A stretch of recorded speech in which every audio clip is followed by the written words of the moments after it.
Salut à tous, c'est Aurélien, bienvenue dans cette nouvelle vidéo. C'est encore une fois un plaisir pour moi de vous accueillir aujourd'hui. Voilà, aujourd'hui, petite vidéo un petit peu spéciale. Je vais répondre à une question qu'on me pose très souvent. C'est comment tu as fait, Aurélien, pour acheter 3 appartements en l'espace d'un an avec ton petit SMIC de l'époque. Voilà, si ça vous intéresse, prenez un petit café, installez-vous dans votre canapé et on se retrouve tout de suite. Alors juste avant de vous expliquer comment j'ai fait pour acheter autant d'appartements en si peu de temps, je vous laisse vous abonner à ma chaîne, comme ça dès que je posterai une nouvelle vidéo, vous en serez tout de suite prévenu par une petite notification. Vous avez aussi le lien juste en dessous, je vous offre mon guide complet dans lequel je vous explique comment réussir son premier investissement locatif et comment générer des revenus dès que vous avez signé l'appartement. Voilà, pas à la fin d'un crédit, non, tout de suite, voilà, c'est pour vous. Bon alors pourquoi j'ai décidé de faire cette vidéo aujourd'hui en fait? Pourquoi j'ai décidé de raconter un petit peu mon histoire? Tout simplement c'est parce que la semaine dernière j'étais au restaurant avec des potes du foot, donc ça fait pas longtemps qu'on se connaît, donc on a un petit peu appris à se connaître pendant cette soirée. Et en fait on m'a souvent posé la question à savoir Aurélien, qu'est-ce que toi tu fais dans la vie, ou est-ce que tu travailles? Donc moi du coup je leur ai répondu que j'étais investisseur immobilier, que j'avais commencé à acheter mon premier appartement, c'était en août 2017, et qu'en l'espace d'un an j'avais réussi à acheter 3 appartements. J'étais en train d'acquérir un 4e à l'heure actuelle, donc on est en décembre 2018, et que aujourd'hui je vivais exclusivement de mes loyers. Et là en fait j'ai un peu vu leur tête et ils étaient tous un petit peu interloqués. Ils étaient tous un petit peu choqués comme ça, ils se posaient des questions, ils m'ont dit Aurélien, comment t'as fait? Je comprends pas. Si t'avais déjà un crédit, comment t'as fait pour en avoir plusieurs? T'avais de l'apport, t'étais riche, tes parents ont de l'argent. Enfin, comment t'as fait? Donc j'ai un peu vu dans leurs yeux que qu'ils étaient pas forcément, ils connaissaient pas forcément le sujet. L'immobilier, c'est vrai que si on connaît pas, on a plein de fausses croyances, comme j'ai pu parler dans d'autres vidéos. En fait, du coup, j'ai décidé de faire cette vidéo aujourd'hui pour vous expliquer, parce que je sais pas si vous êtes vous aussi dans la même situation que mes potes du foot. Vous vous dites que peut-être que c'est impossible d'avoir plusieurs crédits immobiliers si on en a déjà un, qu'il faut absolument être riche pour acheter des appartements, acheter des immeubles, où il faut avoir beaucoup d'apports. Voilà, c'est pour ça que j'ai décidé de faire cette vidéo aujourd'hui pour vous donner un petit peu mon expérience, mon histoire en l'espace d'un an, comment j'ai fait. Voilà, donc moi ce qu'il faut savoir, comme je vous l'ai déjà expliqué, j'ai acheté mon premier appartement en août 2017, et en fait mon crédit s'autofinance largement. Comme moi je fais la location courte durée, en gros mes loyers encaissés sont à peu près 3 fois supérieurs à un loyer basique si j'avais eu un locataire. Donc en moyenne, comme la location courte durée, vous devez vous en douter, on n'a pas tous les mois les mêmes loyers, c'est jamais identique, on a des loyers différents en fonction de certaines périodes, on peut être plus ou moins cher.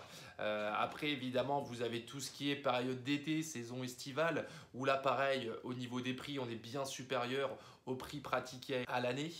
Et en fait, tout simplement, il y a certaines banques qui font un calcul très intéressant qu'on appelle le calcul du différentiel. C'est-à-dire que à l'époque, quand j'ai acheté mes appartements, j'étais encore salarié, donc j'étais vendeur, donc j'avais mon salaire de 1100 € d'un côté.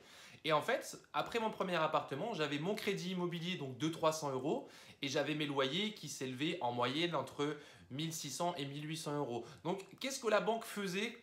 Tout simplement, elle faisait un calcul, donc elle soustrayait, je ne sais pas si on peut dire ça comme ça, bon allez, on va faire plus simple.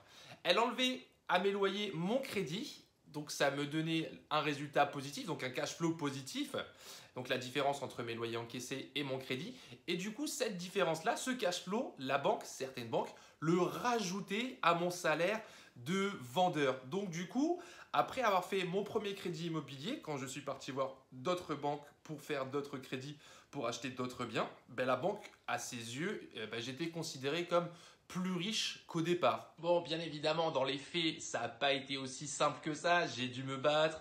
Plusieurs banques m'ont fermé la porte au nez parce que, voilà, pour eux, malgré le fait que, certes, mes loyers me rapportent de l'argent malgré mon crédit, certaines banques m'ont dit que j'allais peut-être un peu trop vite, que mon projet était parfois un petit peu ambitieux parce que, voilà, août 2017, j'achète mon premier appartement. Mars 2018, j'achète le deuxième. Donc, autant vous dire que le premier banquier qui avait accepté de me faire un crédit pour faire de la location courte durée, quand je suis venu lui exposer mon projet en lui disant que, écoutez, regardez, mon premier appartement me rapporte beaucoup d'argent, c'est clairement un business qui tourne très bien. Voilà, ce banquier-là m'a dit que malheureusement, il n'avait pas assez de recul sur ce business-là, que En plus de ça, ce qui est un petit peu compliqué en faisant de la location courte durée, ben, c'est pas comme si vous aviez un locataire qui tous les mois payait un loyer, tous les mois la même chose en fait. Donc aux yeux de la banque, il y a une sorte de risque parce que pour eux, tout ce qui est location courte durée, location saisonnière, ben, au niveau de l'avenir, c'est un petit peu flou. On ne sait pas si demain tout va se casser la gueule. Ils en savent rien en fait. Donc c'est pas encore forcément rentré dans les mœurs, même si ça commence petit à petit à rentrer dans les mœurs.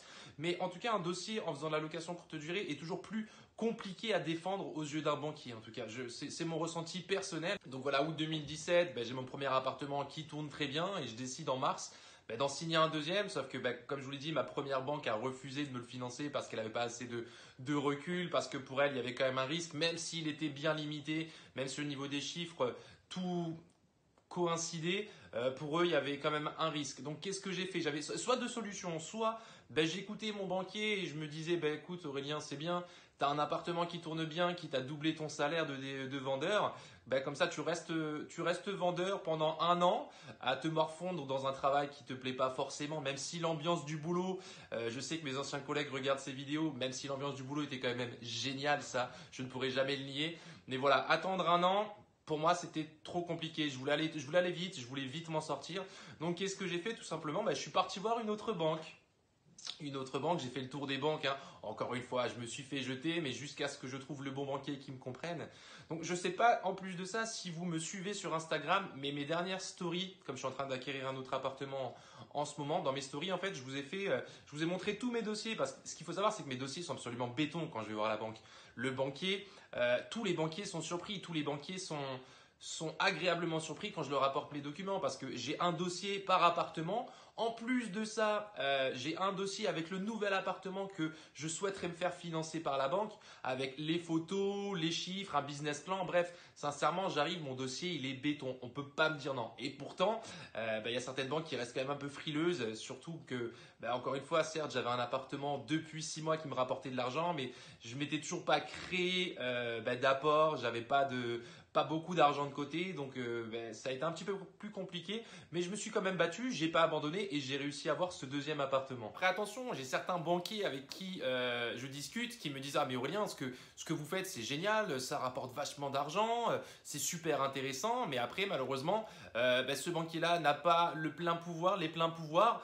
Des fois ça va être sa hiérarchie qui va lui dire non, la location courte durée on va rien prendre de ses revenus, ou alors clairement c'est la banque, le système bancaire de l'agence qui me dira que non, malheureusement, on ne poursuit pas l'aventure ensemble. Donc voilà, ce qu'il faut faire dans tous les cas, c'est que ne jamais abandonner. Encore une fois, je vous le dis, je vous l'ai déjà dit, vous allez vous prendre des refus si vous partez d'une situation comme la mienne, donc c'est-à-dire une situation sans rien, quasiment, avec un SMIC et sans apport, sans argent de côté. Si j'avais 13-14 euros. Voilà, donc dans tous les cas, ça va être compliqué. Il faudra défendre votre beefsteak, si je peux dire ça comme ça. Mais voilà, c'est comme je vous l'ai déjà dit, il vous suffit d'un seul oui pour vraiment lancer la machine. Et voilà quoi, ne lâchez pas l'affaire, ne baissez pas les bras, vous pouvez y arriver. Donc du coup, deuxième appartement financé dans une autre banque. Donc voilà, je me retrouve en 6 mois avec 2 appartements et 2 banques différentes. Moi qui n'ai toujours eu qu'une seule banque, voilà, je trouvais ça plutôt drôle. Donc je me suis dit, pareil, je signe mon 3e appartement en août 2018, cette fois-ci, qui n'a pas si longtemps que ça. Et du coup, je me suis dit, je vais voir mon 2e banquier. Il m'a suivi. Pour lui, c'était pas trop rapide. Pour lui, le risque était limité et contrôlé. Je vais retourner le voir. Et là, bizarrement, il change complètement de tête. Il change complètement de langage. Et voilà, il me dit que non, on a fait un crédit il n'y a pas longtemps. Je ne peux pas vous en faire un 2e aussi vite. Même si, effectivement, ça fonctionne très bien, que ça tourne très bien. Je ne pourrais pas, c'est trop tôt pour nous. Donc voilà, qu'est-ce que j'ai fait encore une fois? Soit je baissais la tête et je me disais bon ok, t'en as 2 Aurélien, c'est bien, tu vas te contenter de ça pendant un petit moment, tu laisses tourner ton business et tu iras les voir plus tard. Non, pareil, qu'est-ce que j'ai fait? J'ai refait le tour des banques. Voilà, je voulais pas m'embêter à prendre un courtier, même si au final le fait de prendre un courtier on s'embête moins parce que c'est le courtier qui travaille à votre place. Mais voilà, moi à l'époque quand j'ai acheté mes 2 premiers appartements, même mon 3e, voilà, j'ai dû me créer au final un apport. Et ce qu'il y a, c'est que pour moi, le fait de payer un courtier 700 euros de ma poche, non, j'avais pas envie, je voulais pas, je préférais vraiment aller dans le dur, aller me débrouiller, me dépatouiller moi-même face au banquier, négocier face au banquier et voilà, clairement, j'ai réussi 3 fois parce qu'au final, j'ai quand même trouvé une banque qui a accepté de me financer. Voilà, j'ai jamais lâché, j'ai jamais abandonné et ben, aujourd'hui, voilà, je peux me dire que ben, je le dois qu'à moi-même, c'est tout. S'il y a une personne que je dois féliciter, en gros, ben c'est moi, parce que voilà, j'en ai chié. Désolé de parler comme ça, de dire ça comme ça. J'en ai chié, j'ai galéré. On m'a souvent fermé les portes au nez, comme je vous ai dit. On m'a souvent dit non. On m'a souvent dit que j'étais un doux rêveur. On m'a souvent dit que j'étais trop ambitieux. On m'a souvent dit qu'on ne quittait pas son boulot comme ça. Bref, au final, j'en suis là aujourd'hui. Et je suis très content. Et je m'en rappelle encore, je vous en ai déjà parlé aussi dans d'autres vidéos, mais voilà, je me rappelle encore de la réaction de mon premier banquier que je suis allé voir quand je lui ai expliqué que je voulais investir dans l'immobilier pour la première fois avec mon petit salaire sans argent de côté, mais il m'a clairement rionné, quoi. J'osais entreprendre des choses, j'osais sortir de ma zone de confort, aller voir le banquier pour lui expliquer ma situation et au final, qu'est-ce qu'il a fait? Il a rigolé, il s'est foutu de moi et voilà, ça m'a fait mal, clairement ça m'a fait mal. Je suis quelqu'un de plutôt fier et là, mon ego, il a pris une sacrée claque. Donc, qu'est-ce que je me suis dit? Je me suis dit, bah allez, foutu pour foutu. Ma vie me plaisait pas à ce moment-là, donc je me suis dit, ben, soit tu continues comme ça, soit que tu n'as plus rien à perdre. Dans tous les cas, perdu pour perdu, vas-y, fais le tour des banques, continue. Donc, c'est ce que j'ai fait, j'ai pas lâché. Voilà, alors pourquoi moi et pas vous? Franchement, on est pareil, j'ai 2 bras, 2 jambes, j'ai un petit cœur qui bat, bon j'ai une tête, bon elle est peut-être plus grosse que la moyenne en volume, mais bon à l'intérieur c'est la même chose que vous. Sincèrement, si je l'ai fait, vous pouvez le faire. Voilà, donnez-vous les moyens, bougez-vous les fesses et vous allez voir que ben voilà, malgré tous les obstacles, on peut y arriver, on peut s'en sortir et on peut réaliser ses rêves grâce à l'immobilier. Je reçois aussi des messages tous les jours de personnes qui me disent « Waouh Aurélien, c'est super ce que tu as fait, chapeau, mais bon, ça a dû être vachement compliqué, je sais pas comment tu as fait. » Mais en fait, non, ça n'a pas été si compliqué que ça en fait. Tout simplement, ben, j'ai mis en place une stratégie que j'adoptais à chaque fois en fait. Comme cette stratégie fonctionnait, je la dupliquais à chaque fois jusqu'à ce que je trouve la bonne personne en face de moi, une personne qui me comprenne et qui me fasse confiance et tout simplement à chaque fois ça a fonctionné. Donc ouais, vous allez vous faire jeter, ouais ça va être compliqué, ouais à certains moments vous allez même peut-être avoir envie d'abandonner en vous disant c'est bon, ça m'a saoulé, c'est chiant, je me fais jeter de partout, j'en ai marre. Mais non, voilà, restez focus, restez concentré et si vous vous dites que vous pourrez vous en sortir grâce à l'immobilier, sachez que je l'ai fait, sachez que d'autres personnes l'ont fait, des personnes comme vous, comme moi, enfin on est exactement pareil. Alors pourquoi pas vous foncer? Si j'ai un conseil à vous donner, foncez, ne lâchez pas, ne baissez pas les bras, gardez la tête levée et ayez confiance en vous et prenez votre avenir en main. Voilà, j'espère que cette vidéo sur mon histoire vous a plu, vous a motivé et je vous dis à très vite. Ciao!